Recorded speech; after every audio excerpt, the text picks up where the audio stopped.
Hello everyone, good morning. आशा करता हूँ आप सभी लोग अच्छे होंगे और आपकी तैयारी भी अच्छी चल रही होगी।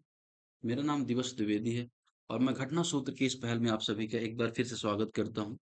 चर्चा से पहले हम बता दें कि हम करते क्या हैं। बेसिकली हम जो मेंस और प्रीलिम्स के जो आर्टिकल हैं डेली न्यूज एनालिसिस के बेसिस पर उसे डिस्कस करते हैं। प्रीलिम्स के जो आर्टिकल उन्हें हम इस तरह से फोकस करते हैं कि जो प्रीलिम्स के क्वेश्चन है उसे आप आसानी से हैंडल कर पाएं। उसको स्टैटिक से भी जोड़ने का प्रयास करते हैं। सिर्फ करंट को पढ़ते नहीं, स्टैटिक इंटरलिंकेज भी देते हैं। साथ ही ट्राई करते हैं कि इकोनॉमिक्स टाइम्स हो, चाहे पीआईबी हो, द हिंदू हो, इंडियन एक्सप्रेस हो, सभी न्यूज आर्टिकल को यहाँ पे कवर कर लिया जाए। सभी न्यूज आर्टिकल को यहाँ पे कवर कर लिया जाए। फिर जब बात करते हैं मेंस के आर्टिकल्स की, मेंस के पॉइंट ऑफ व्यू में कवर करते हैं, खासतौर पे इनका जो बैकग्राउंड है। फिर उसके बाद जो इनकी इंपॉर्टेंस है, रिलेवेंस है, चैलेंजेज है, इशूज क्या है, गवर्नमेंट इनिशिएटिव्स क्या है, इंडिया का पॉइंट ऑफ व्यू अगर इंटरनेशनल रिलेशन का आर्टिकल है, ये सारा चीज हम यहाँ पे देखते हैं। इसका पीडीएफ अगर आप चाहें तो ये पीपीटी भी आपको घटना सुख चैनल मिल जाएगी। साथ ही आपको हिंदी में और इंग्लिश में दोनों लैंग्वेज में आपको पीडीएफ मिल जाएगी। इसके अलावा आपको 2 मेंस के क्वेश्चन आंसर्स मिलेंगे करंट अफेयर बेसिस पर प्रैक्टिस करने के लिए, और 5 क्वेश्चंस प्रीलिम्स के मिलेंगे। तो ये पीडीएफ में आपको इतना कुछ यहाँ पे मिलने वाला है। तो चर्चा को आगे बढ़ाते हुए हम इसे शुरुआत करते हैं और बात करते हैं आज के पहले आर्टिकल की। और थोड़ा सा देख लेते हैं कौन कौन से आज आर्टिकल कवर करेंगे। पहला आर्टिकल हम देखेंगे, भारत चौथी बड़ी अर्थव्यवस्था बन गया है। नीति आयोग के जो सीईओ है उनका अभी स्टेटमेंट आया है इकोनॉमिक्स टाइम्स में। तो जीडीपी नॉमिनल, अगर हम देखें, ये रियल जीडीपी और नॉमिनल जीडीपी में थोड़ा डिफरेंस भी देखेंगे। साथ ही जो नॉमिनल जीडीपी में भारत चौथी बड़ी अर्थव्यवस्था बना है, तो और कौन कौन से जीडीपी रिलेटेड कॉन्सेप्ट है उसे थोड़ा सा यहाँ पर देखेंगे। दूसरा, भारत डब्ल्यू जो समझौता हुआ है जिसमें सिद्धा, यूनानी, योगा को इनको सम्मिलित किया गया है। साथ ही भारत ने कुछ फंड्स भी दिए हैं, तो इस आर्टिकल को भी पीआईबी में है, उससे हम देखेंगे। भारत मालदीव आर्थिक समुद्री साझेदारी की समीक्षा थोड़ा सा हम देखेंगे यहाँ पे। वो इतना इंपॉर्टेंट आर्टिकल नहीं है, लेकिन ठीक है, इसके लोकेशन देख लेंगे और कुछ इंपॉर्टेंट फैक्ट्स है तो वो भी देख लेंगे। साथ ही मेघालय की नई गुफा निवासी मछली के बारे में है, द हिंदू में आर्टिकल था, तो देख लेंगे क्या कौन सी मछली है, कभी कभी स्पीसीज में आ जाता है, कहाँ पाई जाती है, तो उससे रिलेटेड चीजें देख लेंगे। फिर मानसून अभी 35 वर्ष में पहली बार सबसे तेज पहुंचा है, तो क्या रीजन है और क्लाइमेट चेंज से क्या लिंक है इसका। साथ ही मानसून के क्या कॉन्सेप्ट हैं भारत में, उसे हम देखेंगे। इम्फाल में उग्र प्रदर्शन हो रहा है, राज्यपाल भवन की ओर जाने से रोका गया है, द हिंदू में आर्टिकल था, इसे भी हम यहाँ पे देखेंगे। फिर ग्रीन को अडानी जेएसडब्ल्यू बनाएंगे भारत की 51 गीगावाट पम्प्ड स्टोरेज परियोजना। इसे थोड़ा सा समझेंगे, थोड़ा सा टाइम देंगे। भारत के समुद्री तट की लंबाई कैसे बढ़ी जबकि भूमि नहीं बढ़ी, तो अभी जो भारत का कोस्ट एरिया है उसका यहाँ पे डाटा है कि 7,500 जो भी यहाँ पे है, 16 किलोमीटर। उससे संबंधित थोड़ा सा क्या क्या इसके मायने हैं, इसे देखेंगे। मेंस में भारत अफ्रीका डिस्टा समझौते की बात हो रही है, तो भारत अफ्रीका के बीच जो अंतरराष्ट्रीय संबंध है वो कितने इंपॉर्टेंट है, क्या चीजें हैं, उसको यहाँ पे समझेंगे। अमेरिका बनाम अमेरिका आर्टिकल है, बेसिकली अगर आप देखेंगे, या जो वहाँ की यूनिवर्सिटीज है वहाँ पे संबंधित आर्टिकल है, ज़्यादा इंपॉर्टेंट हमारे लिए नहीं है, इस न्यूज है तो हम देखेंगे। मेंस के लिए इंडिया के पॉइंट ऑफ व्यू ज़्यादा इंपॉर्टेंट नहीं है, तो इसे हम यहाँ पे थोड़ा सा समय देंगे। फिर अगर आप बात करें तमिलनाडु में महिलाएं बेहतर के हकदार में, बेसिकली तमिलनाडु में महिलाओं के संबंध में जो सशक्तिकरण के संबंध में जो योजनाएं हैं, स्कीम्स हैं, उसको यहाँ पर हम जानेंगे। आज हम बात करेंगे पहले आर्टिकल की, जो कह रहा है कि बेसिकली जो सीईओ हैं नीति आयोग के, वीवीआर सुब्रमण्यम, उन्होंने पुष्टि की कि भारत की जो जीडीपी है, अगर हम देखें नॉमिनल रेट पे, नॉमिनल रेट पे जो भारत की जीडीपी है, वो यहाँ पे किसको पीछे छोड़ दे रही है, जापान को पीछे छोड़ के फोर्थ लार्जेस्ट इकोनॉमी भारत बन गया। अब जापान को छोड़ने के बाद अगर भारत में टॉप इकोनॉमी कौन कौन सी रह रही है, तो आप देखेंगे। एक तो अमेरिका, आपको पता है कि अमेरिका सबसे बड़ी इकोनॉमी है, लगभग आप देखें $30 ट्रिलियन के आसपास वो इकोनॉमी हो चुकी है। फिर चीन के बारे में आपको पता है कि चीन की जो इकोनॉमी है लगभग $20 ट्रिलियन के आसपास पहुंच चुकी है, ऐसा मानना है। पेन यहाँ पे बदल देते हैं, ब्लैक कर देते हैं। फिर इसके अलावा आप देखेंगे यहाँ पर, इसके अलावा तीसरे स्थान पर जर्मनी है, जर्मनी। और चौथे स्थान पर यहाँ पे भारत बन गया। तो जर्मनी की भी इकोनॉमी अगर आप देखें $4.74 ट्रिलियन के आसपास है। भारत की यहाँ पे ऐसा मानना है नीति आयोग का, भारत की जो जीडीपी है 4.187 ट्रिलियन डॉलर हो चुकी है। ठीक है, अब भारत यहाँ पे चौथी बड़ी अर्थव्यवस्था बन गया है। और वहीं जापान थोड़ा सा पीछे रह गया है, 4.186 ट्रिलियन डॉलर, मतलब 4.1 होगा, 1.4 में 4.1। अब ये तो नीति आयोग का आंकड़ा है, लेकिन अगर आप देखें, इसके मायने देखें, ये आंकड़ा बेसिकली कैसे, कहाँ से प्राप्त हो रहा है। जो अंतरराष्ट्रीय मुद्रा कोष है या आईएमएफ है, अगर आप बात करें आईएमएफ का, आईएमएफ की एक रिपोर्ट है, वर्ल्ड इकोनॉमिक आउटलुक। इस रिपोर्ट में वो बताता है कि जीडीपी की क्या रैंकिंग, कितनी ग्रोथ हो रही है। तो उसका मानना है कि भारत की जो जीडीपी है लगभग 8% के हिसाब से लगातार बढ़ रही है और ग्लोबली सबसे तेज जीडीपी बढ़ने वाली है, मतलब कि बढ़ने वाली अर्थव्यवस्थाओं में से एक है। साथ ही आईएमएफ ने यह भी कहा कि भारत की जो पर कैपिटा इनकम इनकम है, पर पर्सन अगर देखें, पर कैपिटा इनकम तो कितनी थी, $1650 थी 2020 में। अभी कितनी हो गई है, $2850,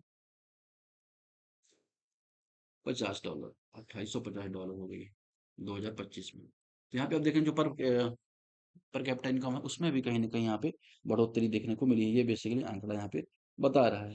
अब इसके अलावा अब अगर भारत की जीडीपी बढ़ी है तो भारत की जो जीडीपी है उसकी हिस्सेदारी भी बढ़ेगी। तो आप देखेंगे यहाँ पर भारत की जो जीडीपी पहले लगभग 1.5% 2% के आसपास हुआ करती थी वैश्विक जीडीपी का, लेकिन वर्तमान में 3.5% जो ग्लोबल जीडीपी है, अगर हम बात करें ग्लोबल जीडीपी है, अगर उसे ग्लोबल जीडीपी करें, उसका भारत का 3.5% भारत की जीडीपी हो चुकी है।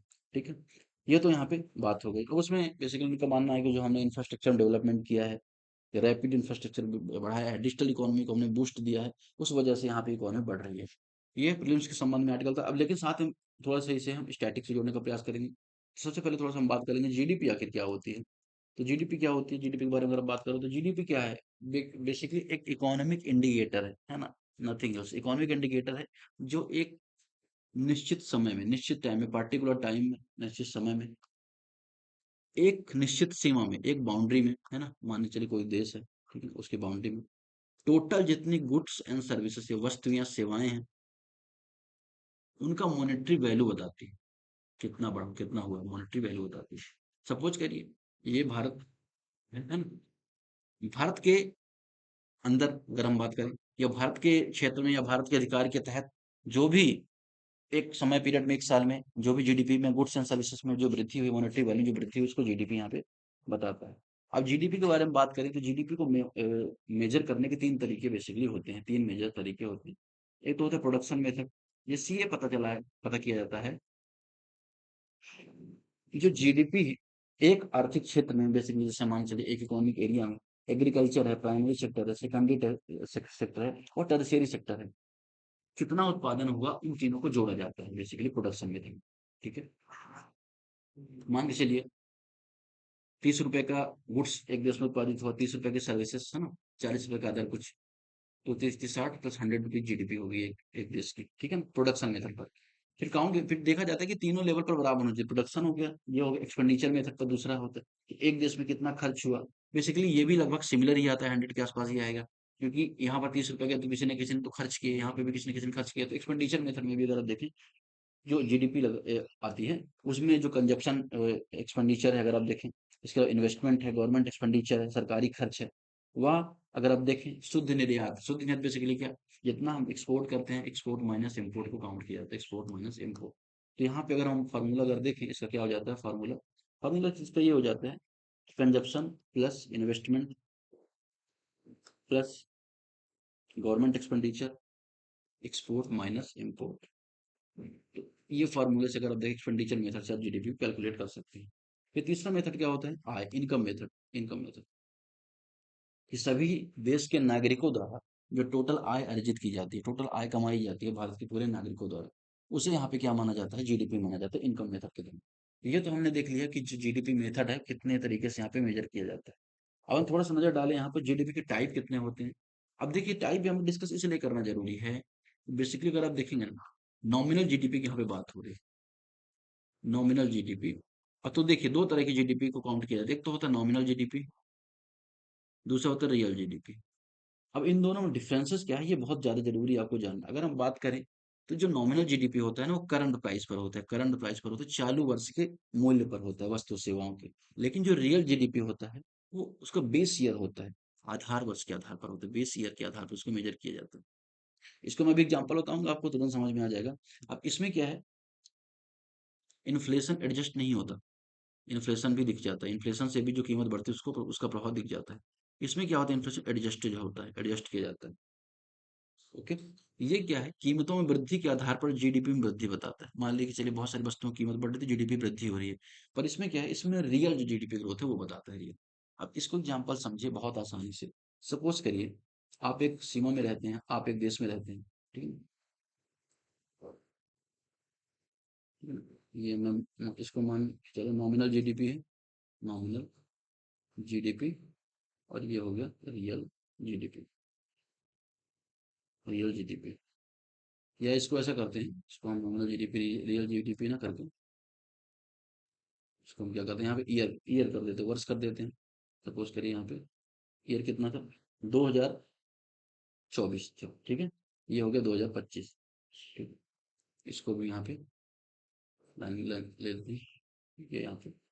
अब बेसिकली अगर आप देखें, अब यहाँ पे सपोज करिए जो प्रोडक्शन है, नंबर ऑफ यूनिट है 100 थी, ठीक है ना। 100 नंबर ऑफ यूनिट हम क्या कर रहे थे, प्रोडक्ट कर रहे थे। और उनका जो प्राइस था, उनके पास थे 20 रुपए था, ठीक है। तो नॉमिनल जीडीपी कितना हुआ, 100 × 20 आपने किया, तो कितना हुआ, 2000 रुपये हो गया, ठीक है ना। 2000 रुपये हो गया। अगर हम बात करें यहाँ पर, अगर यहाँ पर जो प्राइस है, 100 रुपये, 100 टोटल यूनिट हमने प्रोडक्शन किया, और हमने इसको यहाँ पे 25 यूनिट, 25 रुपये प्राइस कर दिया, तो जो जीडीपी हमारा हो गया 2500 रुपये हो गया। तो 500 रुपये जीडीपी में वृद्धि तो हुई, लेकिन ये जो जीडीपी ग्रोथ है, ये किस किस आधार पर हुई है, प्राइस बढ़ने से हुई है ना। तो नॉमिनल जीडीपी में क्या होता है, प्राइस बढ़ने से भी जीडीपी की ग्रोथ यहाँ पे दिखाता है।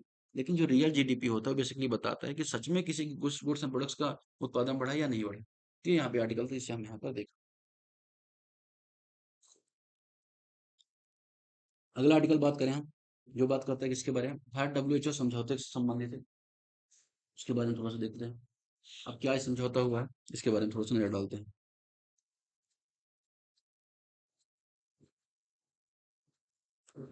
अगर हम बात करें 24 मई 2025 को, मिनिस्ट्री ऑफ आयुष है, आयुष मंत्रालय है,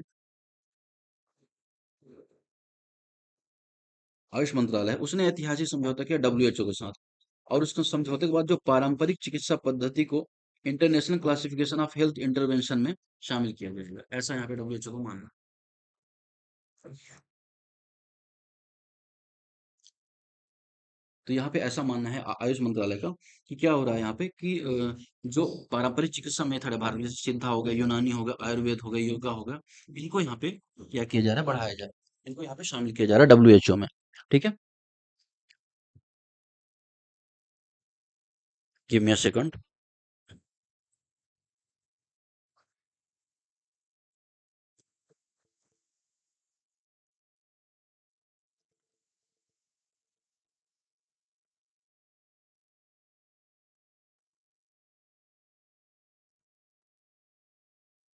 देखिए यहाँ पे बात किया जाए कि यहाँ पे क्या हो रहा है कि भारत बहुत टाइम से प्रयास कर रहा था यहाँ पे, कि जो भारत के जो ट्रेडिशनल मेथड है इलाज करने के, उनको भी यहाँ पे डब्ल्यूएचओ के जो यूनिट है उसमें शामिल किए जाने के बाद बहुत टाइम से मांग इसकी चल रही थी। लेकिन क्या हो गया था कि अभी तक यहाँ पे इसको इंक्लूड नहीं किया गया था, लेकिन इस बार क्या हो रहा है, यहाँ पर डब्ल्यूएचओ ने इंक्लूड किया। साथ ही यहाँ पे एक चीज और यहाँ पे मुद्दा देखने को है, यहाँ पे भारत ने डब्ल्यूएचओ को फंड भी प्रोवाइड किए हैं।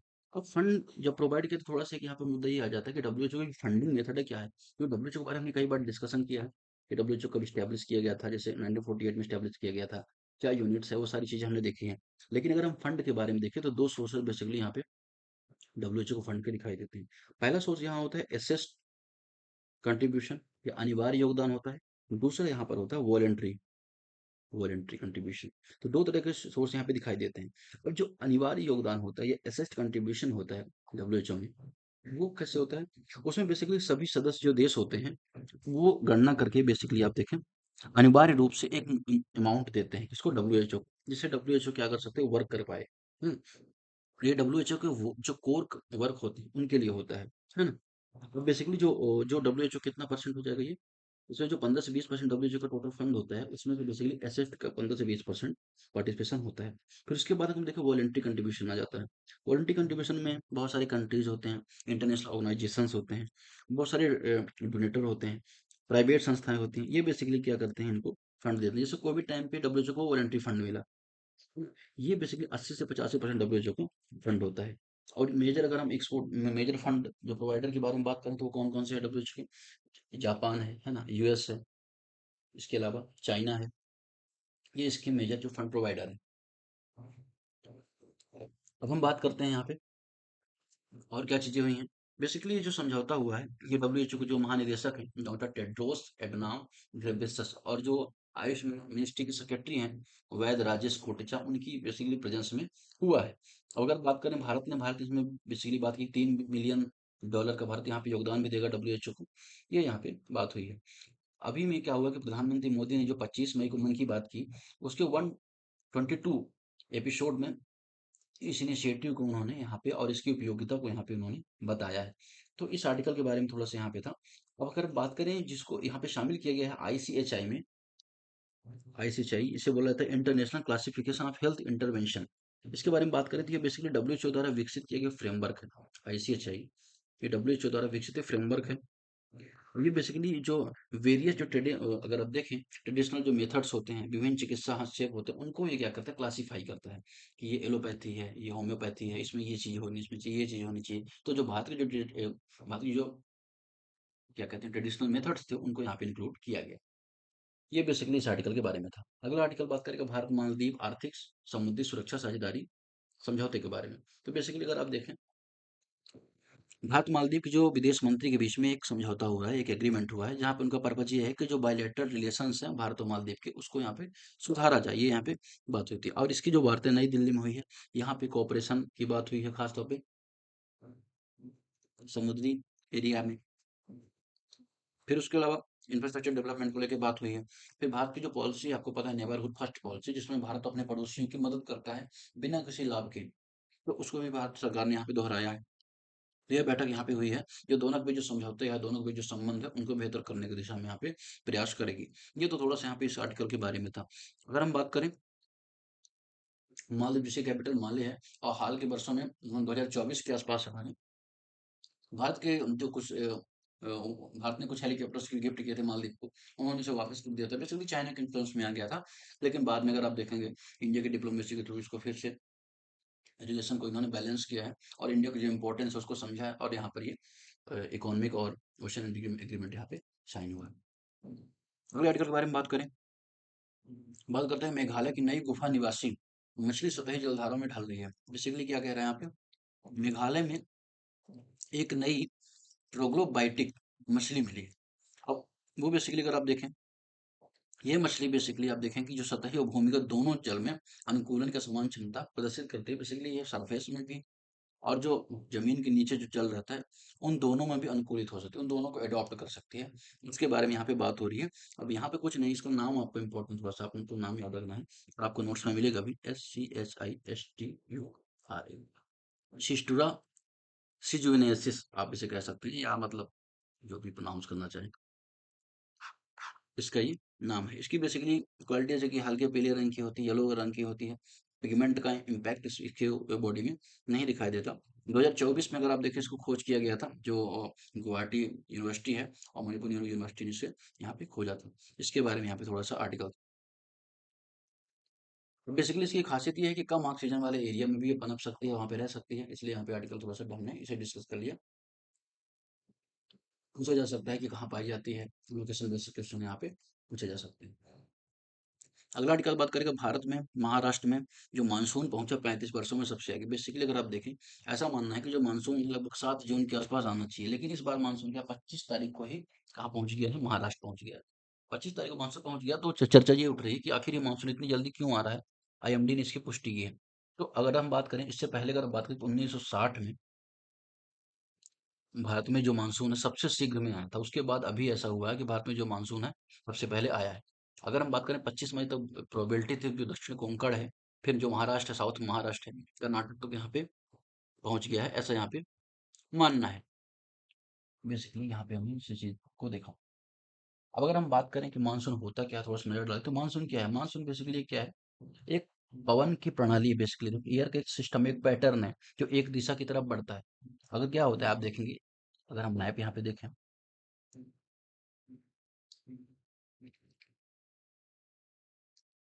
कि बेसिकली अगर आप देखें, ये इंडिया का मैप है, ठीक है ना। यहाँ पे अरब सागर है, यहाँ पे बंगाल की खाड़ी है, यहाँ पे हिंद महासागर है।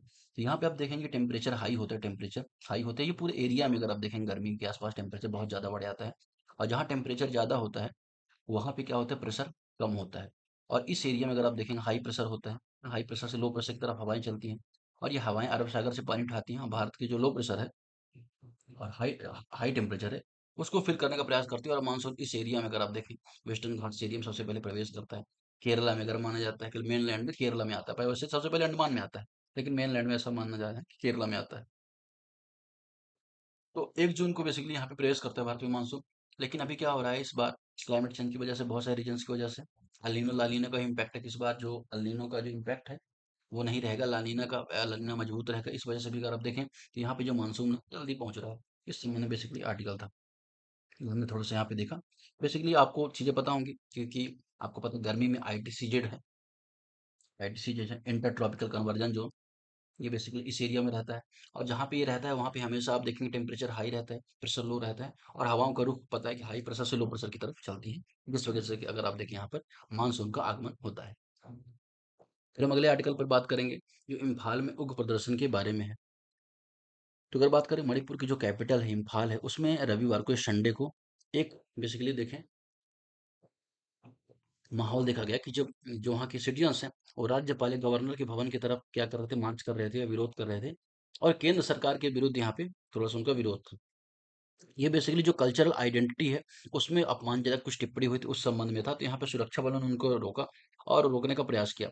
इस संबंध में बेसिकली आर्टिकल था कि यहाँ पे हमें इस चीज़ों को ध्यान रखने की आवश्यकता है, खासतौर पर नॉर्थ ईस्ट एरिया में ऐसी इनिशिएटिव ना की जाए, ऐसी पहल ना की जाए जिससे कहीं ना कहीं जो उनकी कल्चरल आइडेंटिटी है उसको निगेटिवली इम्पैक्ट किया जाए।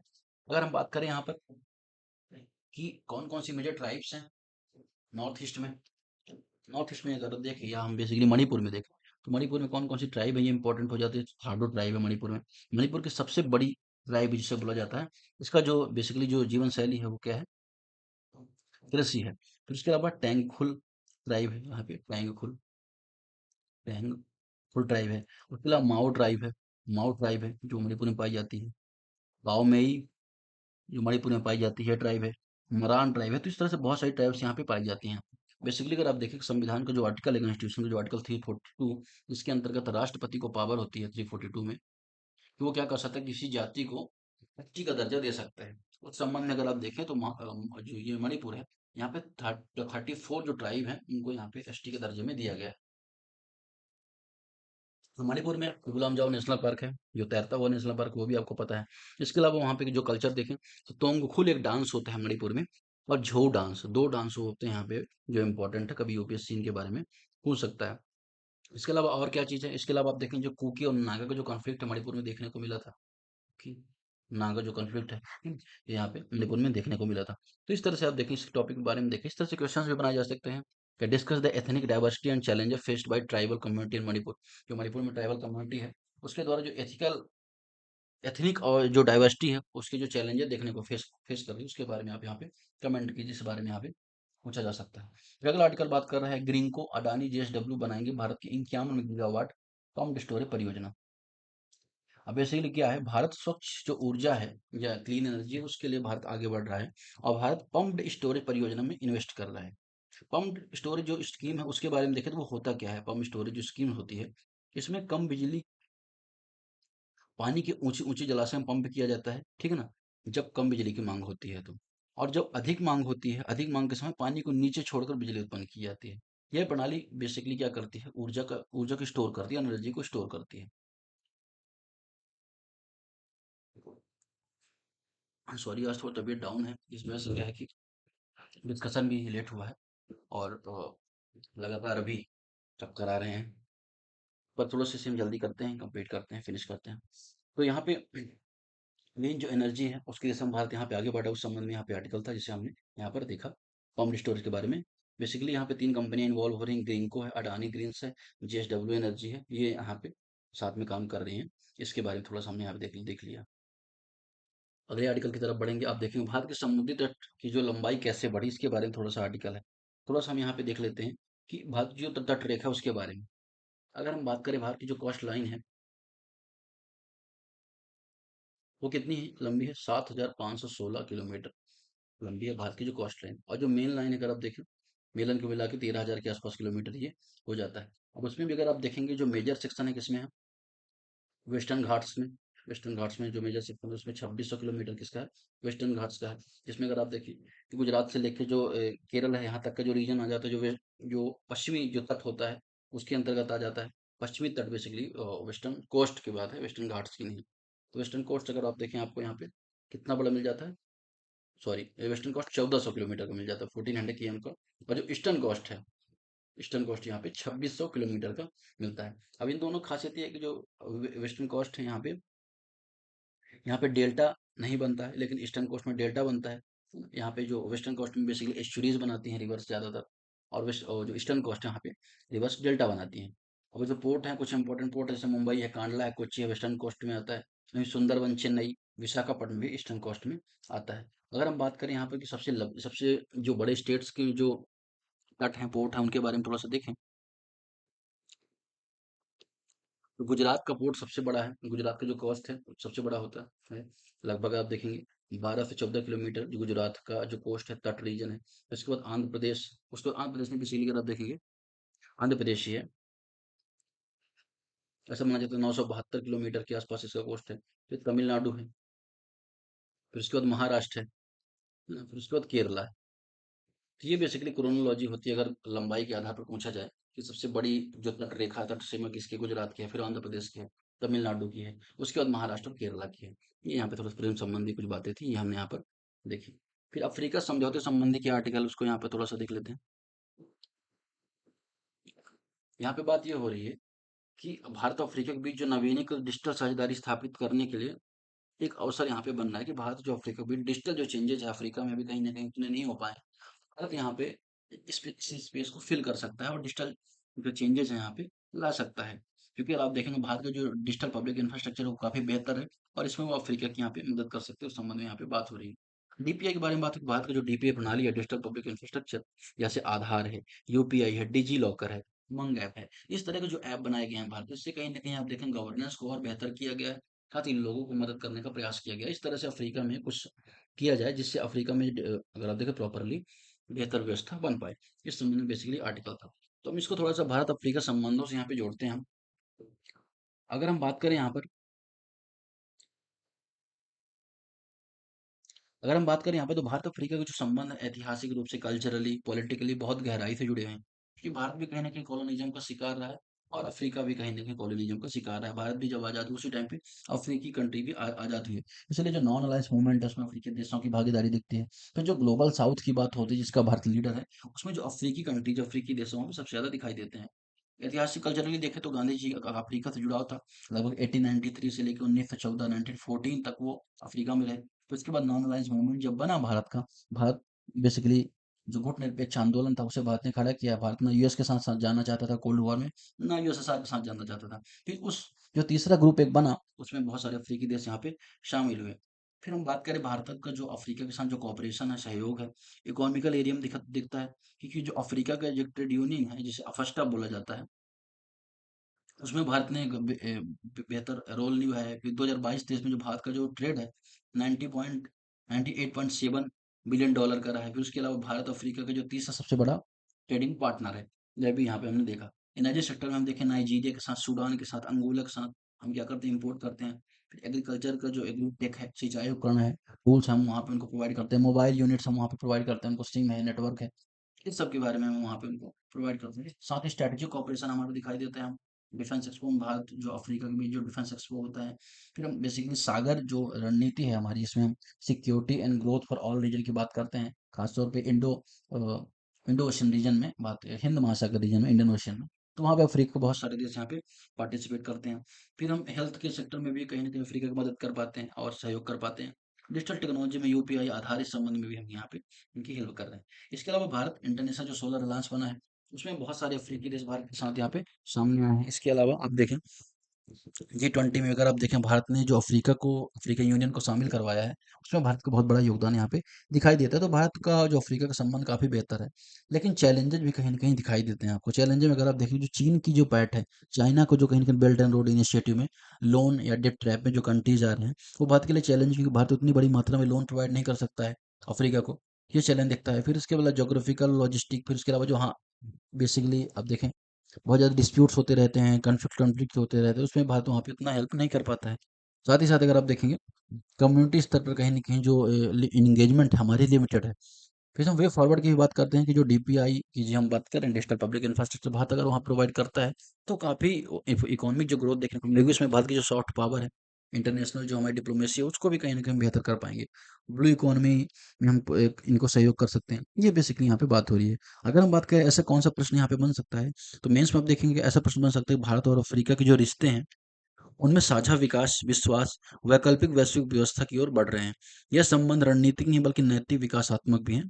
टिप्पणी कीजिए, कमेंट कीजिए। India must position itself not as a donor but as a development partner in Africa transformation journey. Comment on that. तो इस तरह से क्वेश्चन बन सकते हैं जिसे आप यहाँ पे टैकल करेंगे। फिर अगला आर्टिकल बात करेगा यहाँ पे अमेरिका बनाम अमेरिका में बेसिकली कुछ ज़्यादा इंपॉर्टेंट यहाँ पे आर्टिकल नहीं था। इसमें बेसिकली ये था कि हाल में जो अमेरिकी जो सुप्रीम कोर्ट है उसने ट्रम्प प्रशासन के जो हार्वर्ड विश्वविद्यालय में, हार्वर्ड यूनिवर्सिटी में इंटरनेशनल जो स्टूडेंट्स हैं उनके प्रवेश सीमित करने के प्रयासों को अवरुद्ध कर दिया है। फिर ट्रम्प प्रशासन ने क्या किया था, बेसिकली अमेरिका फर्स्ट की बात करते हैं और हर सेक्टर में उनको ऐसा लग रहा है कि अमेरिका फर्स्ट की बात करेंगे तो उनको बेसिकली वोट बैंक का उनका ये उनका पर्पज़ है और कुछ नहीं है। तो इसमें उन्होंने क्या किया कि जो विश्वविद्यालय हैं वहाँ पे उन्होंने ऐसा प्रयास किया कि जो अंतर्राष्ट्रीय स्तर पर जो छात्र वहाँ पे एडमिशन लेते हैं उनमें भी कहीं न कहीं लिमिटेशन लगाई जाए। तो वहाँ के सुप्रीम कोर्ट ने उनको यहाँ पर मना कर दिया और उन्होंने कहा कि जो एकेडमिक इंडिपेंडेंस है ये उसके अंतर्गत रहेगी, कैंपस डिसाइड करेगा, कॉलेज डिसाइड करेगी, यूनिवर्सिटी डिसाइड करेगी। ऐसा जो वहाँ पे सुप्रीम कोर्ट का मानना है, तो इसलिए जो सुप्रीम कोर्ट है वहाँ पे उन्होंने इंटरफेयर किया है। तो इस संबंध में यहाँ पे हमने देखा जो विश्व में जो मजबूत सबसे सुप्रीम कोर्ट की बात करें तो अमेरिका का सुप्रीम कोर्ट उसमें से सबसे बड़ा आता है और भारत ने जो सुप्रीम कोर्ट या जो जुडिशियल पावर है कहीं ना कहीं अमेरिका से अडॉप्ट की है। उस संबंध में बेसिकली यहाँ पे बात थी थोड़ा सा, और कुछ इसमें इतना इंपॉर्टेंट नहीं है। यहाँ पे इस चीज़ को हम यहाँ पे आगे देख सकते हैं। फिर अगला आर्टिकल जो लास्ट आर्टिकल उसके बारे में थोड़ा सा देखेंगे। मुख्य योजना है तमिलनाडु की महिलाएं बेहतर के हकदार में, ये बेसिकली आर्टिकल यहाँ पे बात कर रहा है। यहाँ पे आर्टिकल ये बात कर रहा है कि तमिलनाडु में वर्षों से महिलाओं के सशक्तिकरण के लिए कई कल्याणकारी योजनाएं शुरू की हैं, जो परिवार, कार्यस्थल और जो पब्लिक प्लेसेस है उसमें वुमेन की जो पार्टिसिपेशन है उसको बढ़ाती हैं। हालांकि अगर आप देखें इनका जो प्रभाव इम्पैक्ट है लिमिटेड एरिया में हो पाया है। फिर कुछ स्कीम्स की बात होती है जैसे मंगलियार उरिमत हो गए, थिट्टम, ये स्कीम कहाँ की है। अब मेंस में कुछ ऐसा आर्टिकल स्टेट वाइज तो नहीं पूछेगा, लेकिन जो कुछ स्कीम्स हैं ये पूछ सकता है कि ये स्कीम कहाँ पे किससे संबंधित है। जब मंगली उरियम हो गया, थिट्टम, ये महिलाओं के अधिकार से संबंधित है ना। मासिक अगर देखें मंथली उनको इकोनॉमिक सपोर्ट दिया जाता है 1000 रुपीज़ का। तो ये बेसिकली बात करते हैं। फिर इसके अलावा अम्मा बेबी किट प्रोवाइड की जाती है, ये भी तमिलनाडु की है। फिर क्रेडल बेबी स्कीम्स 1992 में जो कन्या भ्रूण हत्याएं होती थी उसके बारे में यहाँ पे शुरुआत की गई थी। फिर महिलाओं के लिए मुफ्त बस यात्रा की भी शुरुआत 2021 में की गई थी। इस संबंध में बेसिकली यहाँ पे ये आर्टिकल था, मेन संबंध में कुछ ज़्यादा चीज़ें यहाँ पे नहीं थी, तो हम यहाँ पे नहीं देखेंगे। लेकिन चैलेंजेस यहाँ पे क्या दिखाई देते हैं किसी भी स्कीम को इम्प्लीमेंट करने के लिए किसी भी स्टेट में, उसे आप समझ सकते हैं। जैसे एक तो ये होता है कि प्रशासनिक जटिलता, एडमिनिस्ट्रेटिव जो चैलेंजेस वो दिखाई देते हैं। फिर आप देखेंगे रूरल सेक्टर में महिलाओं की जो अवेयरनेस है स्कीम्स को लेकर बहुत कम होती है। डिजिटल पैरिटी बहुत ज़्यादा दिखती है। फिर उसके अलावा भुगतान में देरी, पेमेंट में बहुत ज़्यादा डिले होता है। सिक्योरिटी एंड जो बेसिक इंफ्रा है, उस संबंध में यहाँ पे चैलेंज दिखाई देता है। तो पॉलिटिकल पार्टिसिपेशन का भी लिमिटेड इम्पैक्ट यहाँ पे दिखाई देता है इस संबंध में यहाँ पे ये बात का। साथ ही कुछ सजेशंस हैं जैसे डिजिटल जो प्लेटफॉर्म्स है उसमें हम कहीं न कहीं ट्रांसपेरेंसी ला सकते हैं, अवेयरनेस बढ़ा सकते हैं, खासतौर पे पंचायती राज की हेल्प यहाँ पे ली जा सकती है। साथ ही जो सिविल सोसाइटी है, एनजीओ, उनको यहाँ पे हम हेल्प करके महिलाओं के संबंध में यहाँ पे हम इसको उसको बेहतर से बेहतर यहाँ पे प्रोवाइड करवा सकते हैं। इस संबंध में यहाँ पे आर्टिकल था जिसे हमने यहाँ पे देख लिया। तो आज की फिलहाल चर्चा में इतना ही है। तब तक के लिए धन्यवाद।